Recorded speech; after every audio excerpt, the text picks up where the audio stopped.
Ready to go. Okay. Good morning, everybody, and welcome back. Today we're working on this little yard machines mower that when you try to start it with starter fluid, it'll kick a little bit and then it dies. Now, the two things that I usually expect to be the problem when that happens is either the gas is just completely no good or the jets are clogged in the carburetor. And it's usually one of those two and you'll get a running. So the yard machines is the same as the Craftsman, is the same as just about every store brand mower.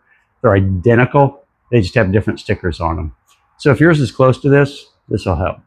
So let's get started. So we're going to start off with what I usually do when I get out there in the field and I'm buying these things. Now we're going to use a screwdriver to push the choke open, and it pushes open real easy. Now we're going to hit it with a little bit of starter fluid. Now let's give her a run.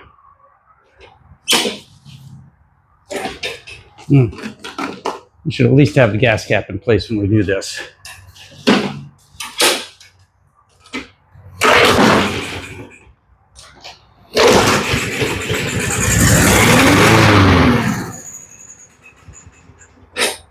So now we know we've got a whole motor. Let's go ahead and change the gas out and everything. So of course, the first thing I'm going to do is take a light and look inside the gas tank and see what we've got. Oh, and that doesn't look very good. Let me show you.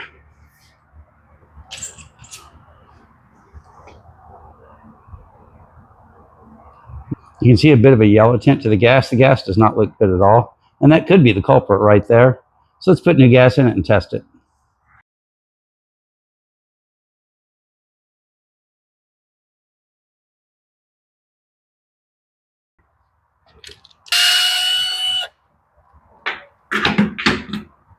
I don't play with a whole lot of these EX motors because I'm not a super big fan.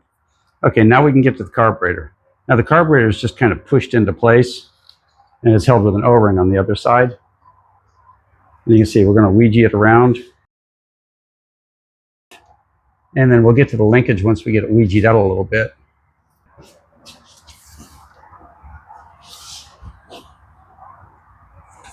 Now I'm looking at it and seeing what we have to get to it. Looks like the choke linkage is the most difficult part.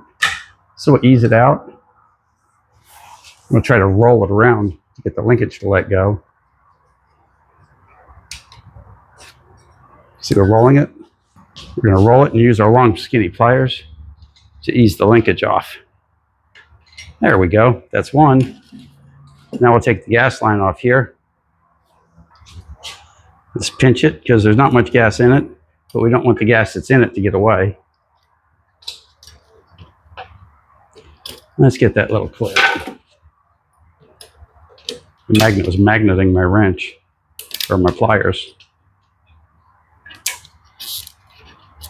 There you go. And you see the gas line's broken loose.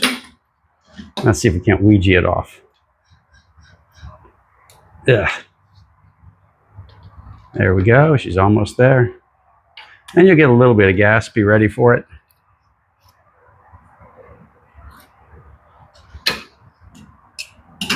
Nope, we didn't even get a drop. And now we can get the rest of this off. And since we've got it apart and we don't know, oh, look at that. That's the gas in it. That's horrid. So we're going to go ahead and take this to the bench and clean it and drain the gas and put new fuel in it. So now we're going to go back to our little 7mm wrench, pull the bowl apart, or I suppose our 7mm socket, I should say. Now this is the tricky part. This is on an O-ring, so they're always a pain in the neck to get apart. And the trick is to find something that fits in there good. Let's try the big one. Kind of Ouija it out. That might have moved a tiny bit. There you go, there's one. Now we'll try to pop it off. Once it comes off nice and fast. Yep, she got away. There you go. So you put a crack in there. Put that in there. And she's apart. And believe it or not, as bad as this looks, and you can see what came out of it, that's still very savable. Nothing wrong with this carburetor.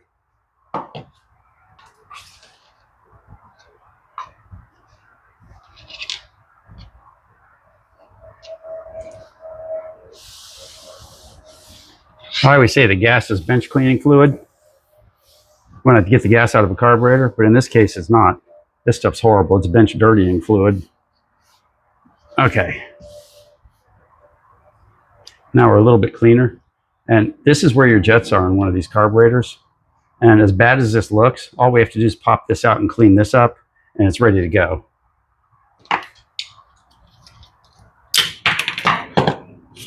And you see how that popped out. Pops out pretty easy. And you got a little hole right here. And I can just see looking at it, this little hole. It's dirty as anything.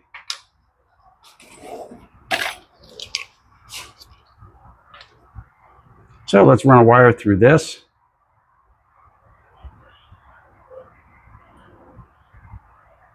The wire doesn't even want to go in, it's so clogged. There it goes. And we'll go back and forth on this a little bit. Now we're going to go to this brass connection down here and do the same thing. And even if it fights you, if the wire doesn't go through, you're not done. Okay. And believe it or not, this carburetor is ready to go. Just like that, as dirty as it is. Now, usually I'd clean it up a whole lot more, but I want to make a point today. I want to show that indeed, as dirty as this looks, that's all it takes. I'm going to make sure I line up everything correctly and just slap her back together. There you go. Perfect, right there.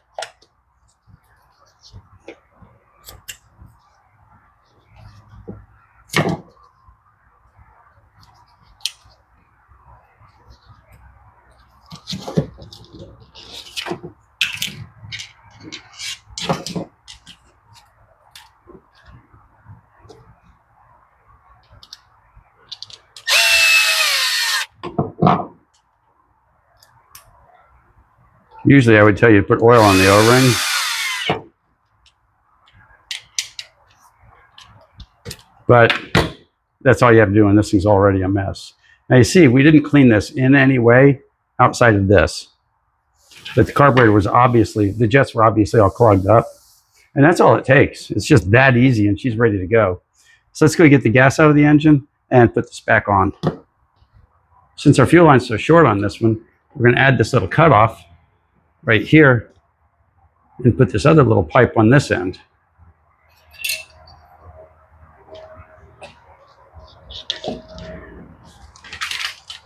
And that way we can drain it off without pouring gas everywhere.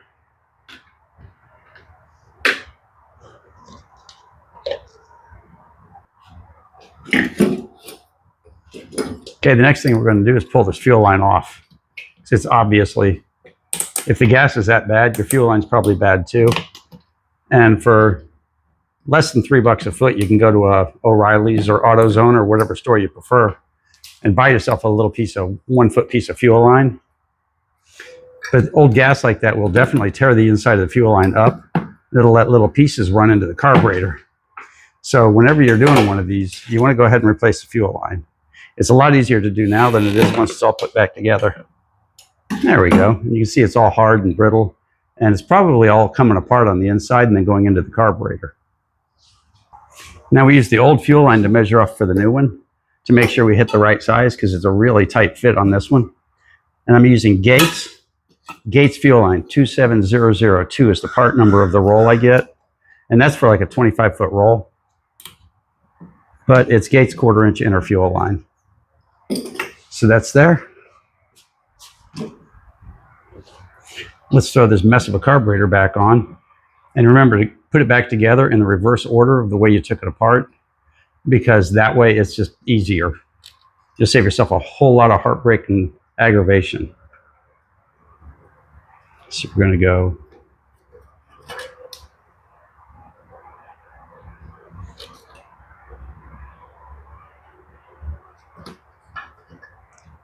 go here first. We're going to try to. There we go. Now the tricky one, the choke lever. So we're going to roll the carburetor into it. Trying to roll the carburetor into it.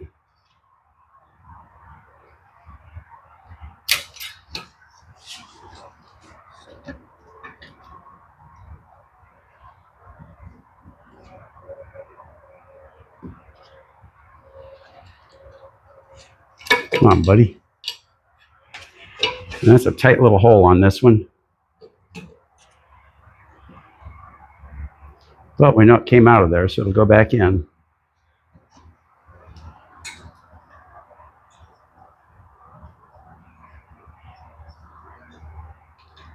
You could probably guess this isn't my favorite carburetor in the whole world, just by the way I talk about it. There we go. And now that we've got all this done, I'll pop the fuel line back on. And we're almost done with this big guy. Now I'm kind of betting that this is going to go from as bad as you saw to starting first pull when we put it on the ground. Okay, there's a little rubber O-ring in here. Let me grab a light. There's a rubber O-ring and a what? Can you see that? There you go. There's a rubber O-ring and a white retainer ring. You're going to want to make sure that they're clear. I've got a little piece of grass on it now. But make sure that they're clear and make sure that they're in place. Because if you lose those along the way, it's just not going to run. It'll run super extra lean. Let's get our junk out of the way. There we go. Not put too much wildlife on it. We're going to ease everything back into place. It's easier said than done sometimes. There we go. We're easing back into place. Hit the light to see where I'm missing.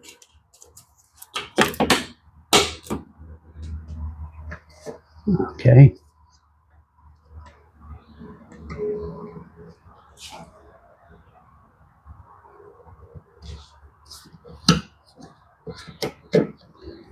And there we go.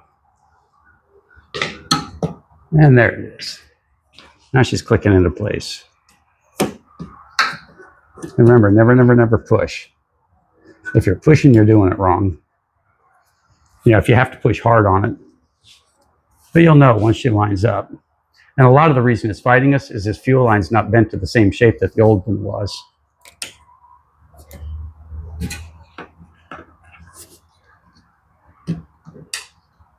Oh, and you saw her just click into place. And that's a good thing. I'll check it carefully. Yep, everything looks good. So let's put the airbox back on. And we should be good to go.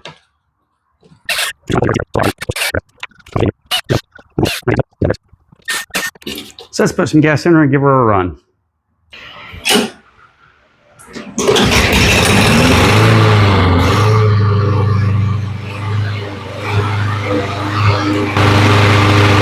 Okay, now sounds pretty nice. Now on this one, I wanted to show you that even though we usually go all out of our way to make sure everything's nice and spotless, if you're doing yours at home, if you get the jets cleaned up, that'll usually take care of it. And you can see on this one, it took care of it. It sounds pretty good. It runs nice and smooth.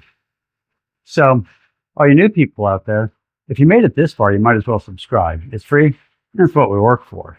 So thanks for watching, and we'll see you next time.